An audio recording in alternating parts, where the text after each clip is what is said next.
We have used the platform for a couple of years now, and today we got thousands of SOLIDWORKS files in there. Now I need a way to quickly interrogate my data so that I can see how many files we have released lately and how many files that are still waiting to be released. If you would like to see how you can do that, watch this.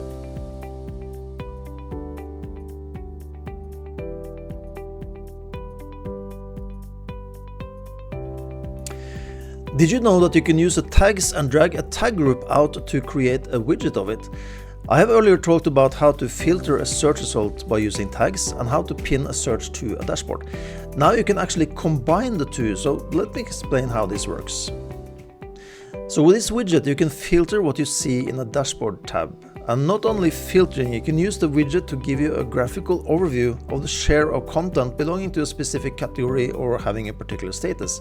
And it does not end there. Here I got a sector diagram showing what SOLIDWORKS files that are in what state, and to check if any files are frozen and waiting for approval, I can just click the sector here and it will filter the content over here.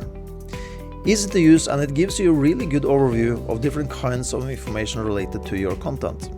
So the way this works, I will first do a search of all SOLIDWORKS parts, assemblies and drawings like this. And with this search result open, I will pin the search result to a widget.